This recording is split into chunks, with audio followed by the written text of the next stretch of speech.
Hi student. हम question number 1 कर रहे हैं। ये एनसीईआरटी का है। आपको एक सर्कल गिवन है, वहाँ पे एक पैरेलल टेंजेंट है एल और दूसरी टेंजेंट है एम। ये दोनों पैरेलल है और आपको एक अदर डी ई टेंजेंट दे रखी है। वो सर्कल के सी पॉइंट पे टच कर रही है और इन दोनों पैरेलल के डी और ई पे इंटरसेक्ट कर रही है। तो यहाँ से हम क्या कर रहे हैं, देख रहे हैं एफ ए परपेंडिकुलर है एल के और एफ भी परपेंडिकुलर है एम टेंजेंट के। और यहाँ से क्या दिख रहा है, बी ई इक्वल टू ई सी होता है। क्यों?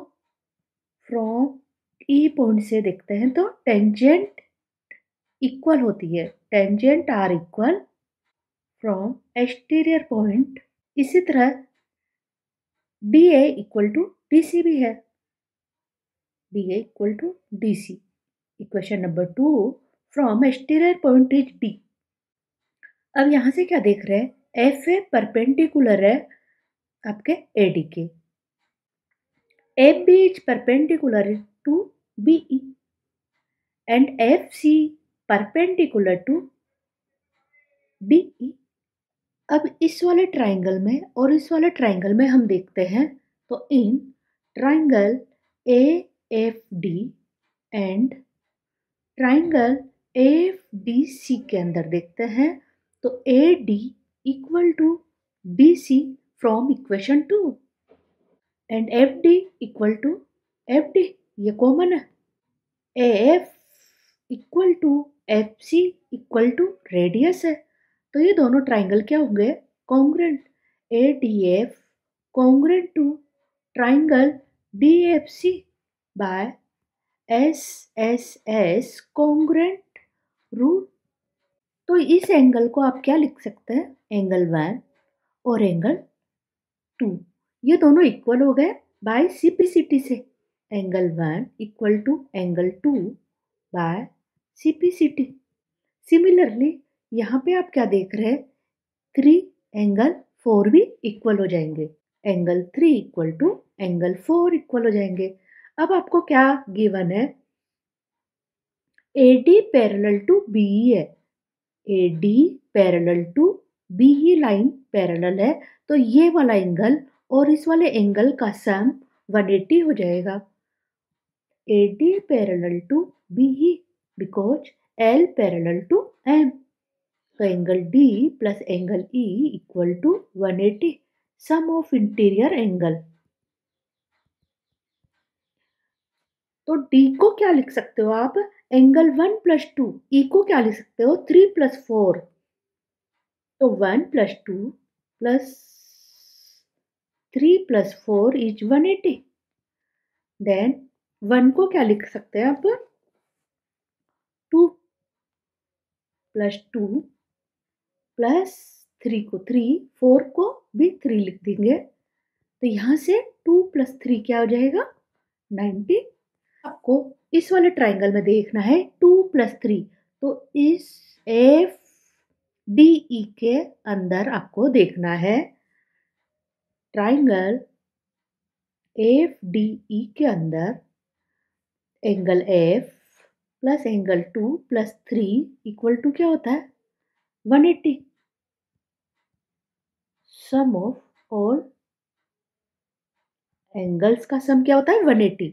देन एफ 2 प्लस 3 का सम क्या है 90, इक्वेशन 3 से इक्वल टू 180, तो एंगल एफ इक्वल टू क्या हो जाएगा 90। एंगल एफ को क्या बोल सकते हो आप, D A F equal to 90। यही हमको प्रूव करना था। यहाँ पे हम क्वेश्चन नंबर 2 कर रहे हैं। ये एग्जाम्पल 27 है आर.डी. शर्मा का। आपको यहाँ पे क्या गिवन है, 2 सर्कल है जिसका सेंटर एक ही है, उसको कोसेंट्रिक सर्कल बोलते हैं। तो बड़े वाले सर्किल की रेडियस है 13 सेंटीमीटर एंड छोटे वाले सर्कल की रेडियस है 8 सेंटीमीटर और ए बी डायमीटर दे रखा है बड़े वाले सर्कल का और डी ई टेंजेंट दे रखा है छोटे वाले सर्कल का। तो छोटे वाले सर्कल पे डी पॉइंट पे वो टच कर रहा है। अब अपने को क्या पता है, ए बी यदि डायमीटर है तो ए ई बी क्या हो जाएगा 90। डायमीटर पे बनने वाला एंगल 90 डिग्री पर होता है और OD is perpendicular to BD, या इसको बीई भी लिख सकते हो क्योंकि बीडी क्या है टेंजेंट है और ओडी क्या है सेंटर से परपेंडिकुलर बाइसेक्टर है। तो ये आपका 90 डिग्री हो गया। अब आपको क्या मिल रहा है, ये भी 90 डिग्री है और ये भी 90 डिग्री है, तो OD पैरेलल टू AE, इसको इक्वेशन नंबर बोल देते हैं। अब क्या है यहाँ पे, O क्या है सेंटर, तो AB का मिड पॉइंट क्या हो गया center, O is mid point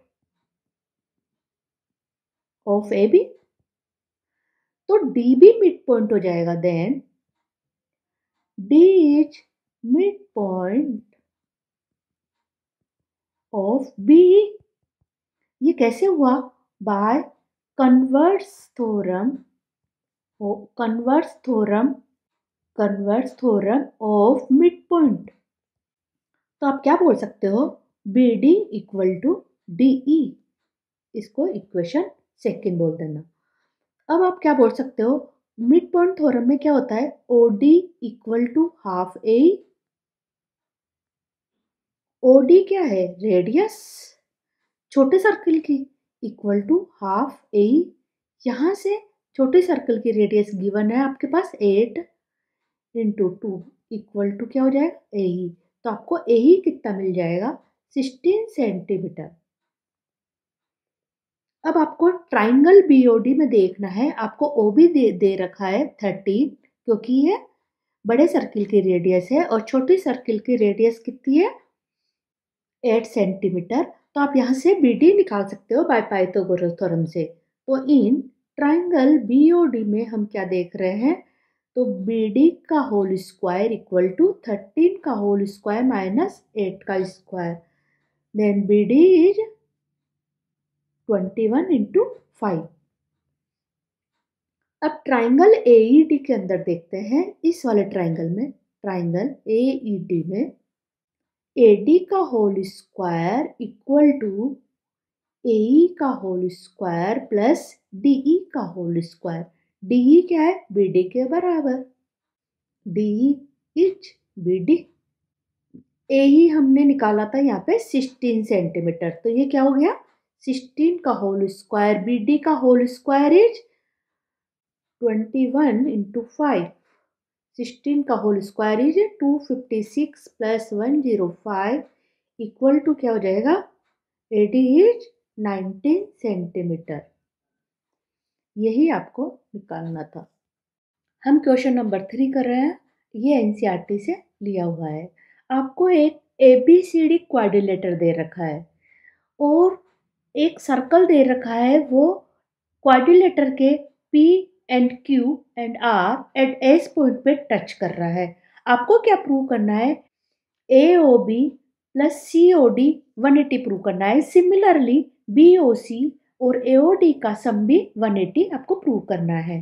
अब यहाँ पे हम सॉल्यूशन में क्या देख रहे हैं, AP और AS इक्वल है क्योंकि ये टेंजेंट है एक्सटीरियर पॉइंट A से, तो आप इन दोनों ट्राइंगल को कॉन्ग्रुएंट प्रूव कर देते हैं। तो इन triangle AOP and triangle AOS के अंदर हम देखते हैं AO इक्वल टू AO इस वाले ट्राइंगल में भी है, AO इस वाले ट्राइंगल में भी है, तो क्या लिखेंगे AO equal to AO common, OP equal to OS ये रेडियस है and AP equal to AS ये क्या है tangent are equal from exterior point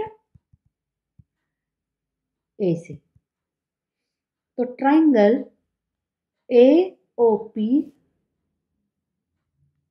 congruent to triangle AOS by SSS congruent rule। तो आप क्या बोल सकते हो, एंगल 1 इक्वल टू ये एंगल 1 और एंगल 2 इक्वल हो गया, corresponding part of congruent triangle. आप सिमिलरली क्या बोल सकते हो, एंगल 3 इक्वल टू 4 के इक्वल है, एंगल 5 6 के इक्वल है एंड 7 8 के इक्वल है। अब आपको ओ पॉइंट क्या है, ओ पॉइंट पे सारे एंगल है 1 2 3 4 5 6 7 8, तो इन सबका सम क्या हो जाएगा 360। 1 plus 2 plus 3 plus 4 plus 5 plus 6 plus 7 plus 8 का सम क्या है 360। क्यों, sum of all angles subtend at a point is 360 है। ए ऊपर बनने वाले सब एंगल का सम क्या होता है 360। तो आप 1 को क्या लिख सकते हो 2, 2 को 2 ही रहने दीजिए, और 3 को क्या लिख सकते हो 3 को 3, 4 को 3 एंड 5 को हम लिख रहे हैं 6, और 6 को 6 ही रहने दीजिए, 7 को 7 ही रहने दीजिए, 8 को 7 लिखेंगे। तो ये क्या हो जाएगा, हर नंबर 2 बार है तो यहाँ पे 2 कॉमन लेके एंगल 2 प्लस 3 एंगल 6 प्लस 7 क्या हो जाएगा 360। तो angle 2 plus 3 plus 6 plus 7 equal to क्या हो जाएगा 180। 2 प्लस 3 को हम क्या बोल सकते हो 2 प्लस 3 और 6 प्लस 7 को हम लिख रहे हैं DOC, और 2 प्लस 3 को लिख रहे हैं angle AOB। Angle AOB plus 6 plus 7 is DOC equal to 180। यही हमको प्रूव करना था।